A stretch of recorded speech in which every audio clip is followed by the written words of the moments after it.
The evening light filtered through the kitchen blinds as Nora stirred her tea, lost in thought. The house was quiet, too quiet. Her husband Malik usually got home by 6:30. It was now 8:02. His phone rang once at 6:15, then silence. She tried not to overthink it. But lately, things had changed. Subtle things. A new cologne, sudden weekend trips, whispers behind closed doors. And tonight, the silence wasn't peaceful. It was loud. Nora walked into the living room and opened Malik's laptop. She didn't know what she was looking for. Maybe reassurance.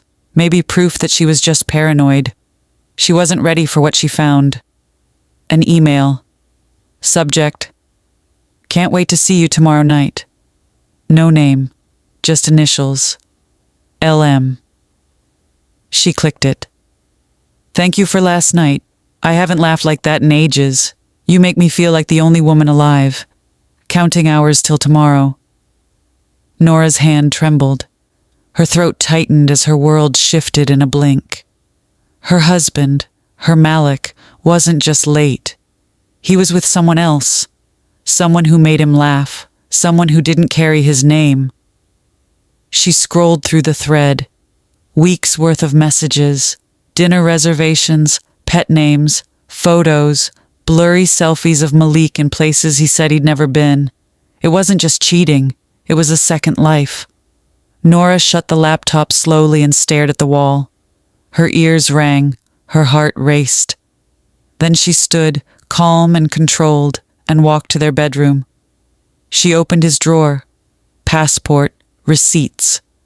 A second phone, one she had never seen before. And that was when she knew. This wasn't just an affair. It was a carefully built lie. And she was living inside it. Nora stared at the second phone in her palm like it was a live bomb. It was sleek, locked. No fingerprint access, no Face ID. Malik wasn't careless. But he made one mistake. He used the same 4-digit PIN for everything. Their anniversary, 0924. The screen lit up. Dozens of unread messages blinked back at her, most from the same contact, LM. Some were just hearts, some full of sweet, almost poetic words. "You looked stunning tonight, baby. I dreamed of you all night, woke up smiling. I wish I could fall asleep beside you just once without fear." Fear. That word hit Nora hard. Fear of what? Fear of her, or fear of the truth? She tapped into the photo gallery. A wave of nausea rose in her throat. Malik in a hotel room. Malik holding hands with a woman whose face was half hidden by her curly hair. Malik smiling, a smile she hadn't seen in months. She dropped the phone like it burned her. It wasn't just betrayal. It was joy he'd hidden from her. Happiness he'd given someone else. She stood in the middle of the room, her breath shallow. Her brain moved faster than her emotions. She couldn't afford to fall apart. Not yet. She picked up the phone again, started scrolling through call logs. One number repeated almost daily. The same number that had texted him, "I love you," just 3 nights ago when he claimed he was working late. Nora opened a note on her own phone and copied the number. She wasn't ready to confront Malik. She needed to find her first. The next morning, Nora woke up with heavy eyes and a heavier heart. She hadn't slept. She'd spent the whole night going through Malik's second phone. Now, she knew everything. The names, the places, even a saved voice message from the woman who called herself LM. She had heard her voice, young, calm, confident. "I miss you already, baby. Same time next week?" Nora grabbed a sticky note and jotted down the phone number she'd copied the night before. Then she searched it online. At first, nothing. But then, Layla Menz, interior designer, single, a semi-private Instagram account. Nora tapped through. There she was, those same curly locks, that same polished smile. But something was strange. No pictures of Malik, not a trace. Still, in one photo, a blurred mirror selfie, Nora spotted something unmistakable. The edge of Malik's designer watch. The one she had gifted him last Christmas. That was all the confirmation she needed. But Nora didn't rush to confront her husband. Not yet. She had a different plan. She sent Layla a message, polite, professional, calm. "Hi, Layla. I'm looking for a designer. Your work looks beautiful. Can we meet?" Layla responded enthusiastically. "Of course, I'd love to. How's Saturday at 11? Nora confirmed. As she stared at the screen, a cold smile formed. Until Saturday, she would pretend everything was fine. Malik still walked in each night with the same smile, kissed her forehead and said, "Work's been rough. Thanks for being patient." She smiled back. But in her head, one phrase played over and over. "Let the performance begin." If this story pulled you in, don't miss what's coming next. Subscribe now, hit the bell, and stay tuned. The real truth is just beginning. Saturday came too fast. Nora stood in front of the coffee shop's tall glass doors, her fingers wrapped tightly around her purse strap. Inside, seated at a corner table by the window, was Layla. Her perfect nails, her effortless curls, her crisp white blouse. She looked relaxed, like she wasn't sharing a man's life in stolen shadows. Nora inhaled, adjusted her coat, and stepped in. "Hi, Layla," she asked softly. Layla looked up and smiled. "Nora, so lovely to meet you." They shook hands. Nora sat down, her legs crossed just enough to hide the tremble in her knees. "You have a beautiful portfolio," she said, keeping her tone light. "Thank you," Layla replied. "I really love working with open, warm spaces. A house should feel like peace, right?" Nora forced a smile. "You mean like the one you helped destroy?" They chatted. For 20 minutes, Nora played her role perfectly. Interested client, friendly homeowner, clueless stranger. But every now and then, she dropped a word, a phrase, a test. "So, do you travel for work often?" "Only if the project's big enough," Layla answered. "But I've been staying in the city lately. Someone's been keeping me grounded." Nora tilted her head. "Someone special?" Layla hesitated, then blushed. "Yeah, kind of. He's complicated. Married." She laughed awkwardly, but her eyes didn't. Nora's pulse stopped. "He says he's leaving her soon," Layla continued, unaware of the storm across the table. "She's cold, controlling. He says she doesn't support his dreams."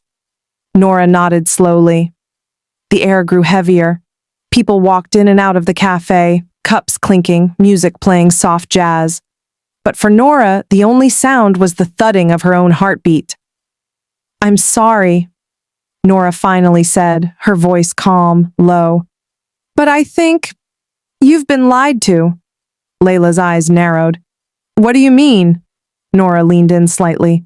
"I know Malik very well." Silence, long, cold, sharp. Layla's smile faltered. "You're his sister?" "No," Nora said. "I'm his wife." For a full 10 seconds, Layla didn't blink. She just sat there, her perfectly glossed lips slightly parted, the words hanging in the air like poison. "I'm his wife."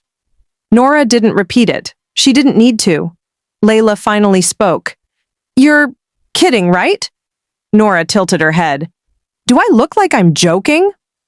Layla's face went pale. She fumbled with her coffee cup, almost knocking it over. "Wait, no. He said you were separated, that you hadn't lived together for months, that you were done." Nora raised an eyebrow. "Funny, we had dinner 3 nights ago. He kissed me goodnight in our shared bed." Layla's hands trembled. He wouldn't do that. He said he was filing for divorce, that you were emotionally abusive." A bitter laugh escaped Nora's lips. "Malik is many things, but emotionally abused? Sweetheart, he manipulates people like it's a second language. Layla slumped back in her chair. For the first time, the confident woman from Instagram vanished. All that remained was someone fooled, hurt, exposed. Nora leaned forward. You're not the first, Layla, and I hate to tell you, you probably won't be the last. Tears welled up in Layla's eyes. I believed him. I trusted him. He said he loved me. He probably did, Nora said quietly.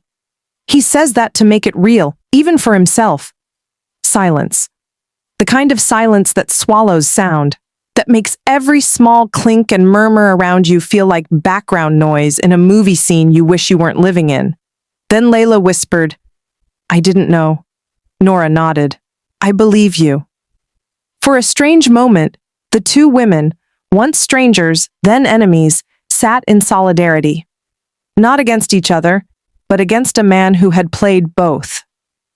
Layla looked up. What are you going to do? Nora smiled, soft, dangerous, calm. I'm not sure yet, but he's coming home tonight. And for once, he'll be the one surprised. Layla stared at her. I want to be there. Nora paused, considered it, then nodded once. Be at my house at 6:30. The clock hit 6:29 p.m. Nora sat calmly in the living room, the soft glow of the lamp casting long shadows across the room. The second phone lay on the table, unlocked, wide open, next to a glass of untouched red wine. Every light in the house was off, except one. She wanted focus, she wanted impact. Then came the sound, keys at the door, a familiar whistle. The door creaked open, and in walked Malik, humming casually as he loosened his tie. Hey babe, he called out. Sorry I'm late, traffic was a nightmare. He didn't notice Layla at first. She stood just behind the kitchen wall, her eyes fixed on him. Nora said nothing. She just stared at him until he noticed the phone on the table.